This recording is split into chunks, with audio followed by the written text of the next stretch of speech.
बिस्मिल्लाहिर्रहमानिर्रहीम।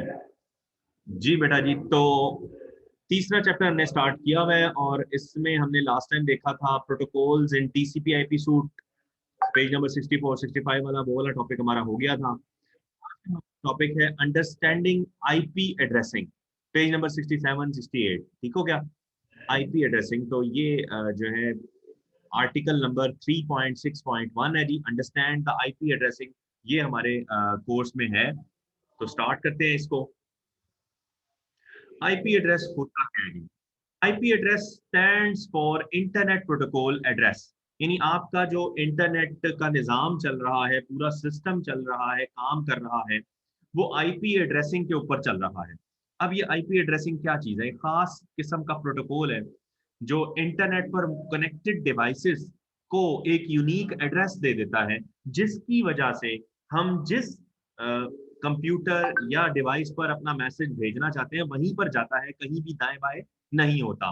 हालांकि इस वक्त इस लम्हे भी हम सोच सकते हैं कि इंटरनेट पर कितनी सारी डिवाइसेस कनेक्टेड है। ठीक है ना? सो पढ़ते हैं जी, इसको कह रहा है it is a unique identifier that is associated with a device, जो डिवाइस के साथ कनेक्ट हो जाता है when it is connected to a network. यानी जो भी डिवाइस जैसे ही नेट पर कनेक्ट होती है, इंटरनेट पर कनेक्ट होती है, नेटवर्क पर आती है, उसको एक खास नंबर अलॉट हो जाता है। N IP address is assigned by a dynamic host configuration protocol. ले जी, एक खास किस्म का सर्वर है, डीएचसीपी सर्वर। ये ये काम करता है कि हर कनेक्टेड डिवाइस को आईपी, एक एड्रेस जो है वो यूनिक एड्रेस उसको जो है असाइन कर देता है। ठीक है? तो ये शॉर्ट क्वेश्चन आ सकता है कि आईपी एड्रेस असाइन कौन करता है। There are two standards of IP addressing. IP addressing के दो स्कीम्स या दो स्टैंडर्ड जो है मार्केट में चल रहे हैं, IPv4 और IPv6। ठीक है? ले जी, IPv4 है वो अभी भी चल रहा है, लेकिन अब बहुत सी डिवाइसेस में IPv6 आ गया, क्योंकि नंबर्स के कॉम्बिनेशन खत्म हो गए थे इसमें। ठीक है? और इसका तरीकाकार क्या है? इसके अंदर आपको ये देखेंगे, एक एग्जांपल दी हुई है उसने, 172.16.1, यानी कि 4 ऑक्टेट है इसके अंदर। कितने ऑक्टेट है? 4 ऑक्टेट है। और इसको डिटेल से आगे हम पढ़ते हैं। और दूसरा जो है हमारे पास IPv6 है, इसके अंदर 1 2 3 4 5 6 7 8, सॉरी 8 ऑक्टेट है इसके अंदर। और इसको लिखने का तरीका का ये है कि इसमें कॉलन इस्तेमाल होता है, डॉट इस्तेमाल नहीं होता। ले जी, तो इनको जो है अब हम डिटेल से देखते हैं। कह रहा है when the internet protocol was originally designed, जब इसको शुरू में डिजाइन किया गया था, the standard was known as internet protocol version 4, यानी इसको ये नाम दिया गया था IPv4। As shown in the above example, IPv4 is divided in 4 groups.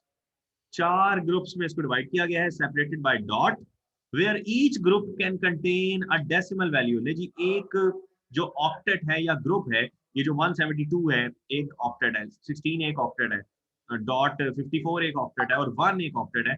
यानी इनकी मैक्सिमम वैल्यू और मिनिमम वैल्यू क्या हो सकती है एक एक की? 0 से लेकर 255 तक हो सकती है।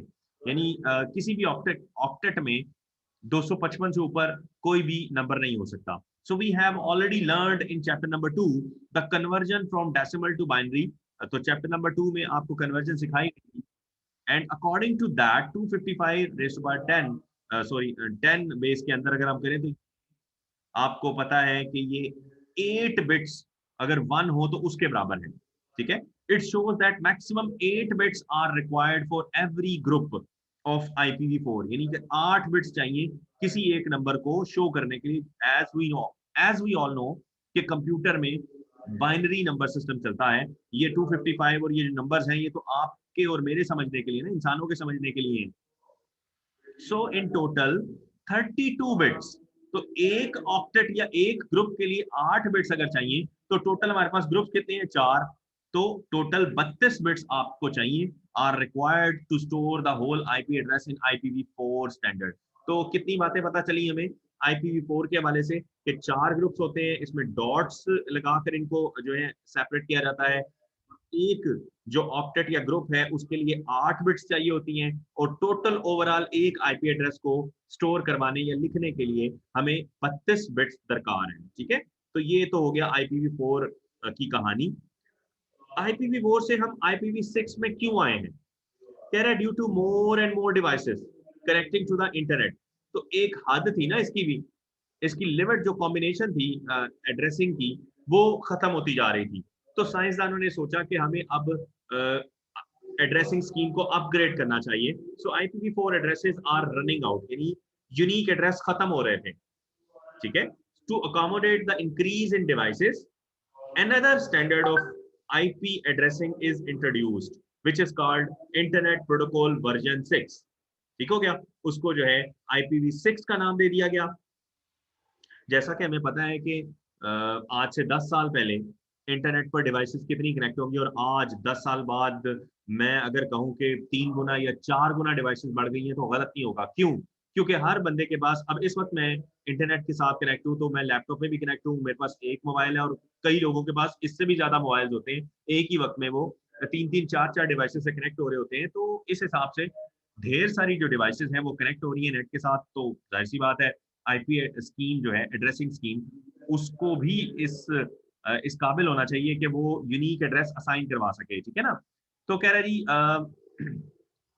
आईपी एड्रेसिंग इज इंट्रोड्यूस्ड, इस कार्ड जो नाम दिया गया IPv6, it consist of 128 bits. ले जी, पहला डिफरेंस क्या आया, उसमें कितनी बिट्स थी? 32 बिट्स जो है उसमें चाहिए होती थी, यहाँ पर 128 बिट्स। यानी इसमें हमारे पास अगर बिट्स ज्यादा कंज्यूम हो रही है, इसका मतलब है कि हमारे पास ऑप्शन भी ज्यादा आएगी, कॉम्बिनेशन जो है वो ज्यादा बन सकेंगे। So in IPv6 there are 8 groups separated by colon. तो हमारे पास 8 ग्रुप्स हैं IPv6 में, जबकि IPv4 में 4 ग्रुप्स थे, और वहां पे डॉट इस्तेमाल हो रहा था, यहाँ पर कॉलन इस्तेमाल होता है। तो each group can contain 4 hexadecimal digits. So एक जो ग्रुप है वो 4 हेक्साडेसिमल डिजिट्स पर मुश्तमिल हो सकता है। To store 1 hexadecimal digit we need 4 bits. इसका मतलब है एक डिजिट जो है वो 4 बिट्स लेता है, और एक ग्रुप के अंदर हम 4 हेक्साडेसिमल डिजिट्स जो है वो करवा सकते हैं। तो 4 4 द 16, यानी कि एक जो ग्रुप है, so for a group in, group कह लें इसको या ऑक्टेट कह लें, इन IPv6 वी नीड 16 बिट्स। तो 16 को अगर हम 8 से मल्टीप्लाई करें तो हमारे पास टोटल 128 बिट्स जो है वो हमें कम से कम चाहिए एक IPv6 के एड्रेस को स्टोर करवाने के लिए। तो बिट्स तो ज्यादा कंज्यूम हो रही हैं, ये नुकसान है इसका, लेकिन फायदा बहुत ज्यादा है। तो आने वाली जो डिवाइसेज है हमारे पास, उनमें जो है इतनी कैपेसिटी होती है कम से कम कि वो 128 बिट्स को स्टोर करवा सकें। तो ये एक नुकसान तो है कि वहां 32 बिट्स में काम हो रहा था, यहाँ पे 128 बिट्स चाहिए, लेकिन उसके फायदे ज्यादा है। हर चीज के कुछ ना कुछ फायदे और नुकसान तो होते ही हैं। तो इन्हीं बातों को उसने जरा अलहदा से पॉइंट्स बनाकर आपको बता दिया जी। 1 hexadecimal digit requires 4 bits, 4 hexadecimal digits जो है रिक्वायर 16 बिट्स। तो एक ग्रुप में चूंकि 4 होते हैं, one group has 4 hexadecimal digits, so each group requires at least 4 into 4 16 bits। और चूंकि टोटल 8 होते हैं एक एड्रेस में, तो 8 ग्रुप्स रिक्वायर 8 into 16, यानी कि 128 टोटल बिट्स हमें एक IPv6 के एड्रेस को लिखने के लिए चाहिए होंगी। ऑल्दो कह रहा है अगरचे IPv6 is still in use today, IPv4 जो है अभी भी मार्केट में यूज हो रहा है, and provides approximately 4.3 billion addresses. बहुत ज्यादा है, 4.3 बिलियन की बात हो रही है, मिलियन की नहीं हो रही। यानी कि तकरीबन 4-4.5 करोड़ एड्रेसेस दे रहा है ये। However, this number is less than the population of the whole world। लेकिन फिर भी आपको पता है कि पूरी दुनिया की आबादी के हिसाब से ये कम है। हालांकि पूरी दुनिया में अभी इंटरनेट नहीं पहुंचा, बहुत सी ऐसी कंट्रीज हैं या गांव हैं, देहात हैं, जहां पर अभी नहीं पहुंचा। बहरहाल we also know that nowadays many persons have more than one devices connected with the internet at a time। ये बात मैं आपको पहले बता चुका हूँ। आजकल तो एक एक बंदे ने 2-2 3-3 4-4 फोन रखे हुए, ठीक है, जो बिजनेस जिनका चल रहा है वो तो रखते हैं जी। सो इस हिसाब से IPv6 कैन अलाउ अप। अब सवाल ये है कि IPv6 में हमारे पास कितनी गुंजाइश हो जाएगी, up to 2 raised power 128 addresses, जो तकरीबन बनती है which is 7.9 into 10 raised power 28 times more than the number of addresses in IPv4। यानी इतने गुना ज्यादा। अब ये आप कंसिडर कर सकते हैं, मेरा नहीं, मेरा ख्याल है शायद 8 खरब के करीब शायद बन रहे हैं, उससे भी ज्यादा शायद बन रहे हैं, ठीक है। तो इतनी हमारे पास जो है वो एड्रेसिंग करने की एबिलिटी बढ़ गई। तो नुकसान एक है कि ज्यादा बिट्स इसमें चाहिए होती हैं, लेकिन फायदा ज्यादा। ले जी, आज का हमारा टॉपिक जो है यहीं पर खत्म होता है। इस हवाले से अगर आपका कोई क्वेश्चन हो तो वन बाय वन करके आप लोग पूछ सकते हैं।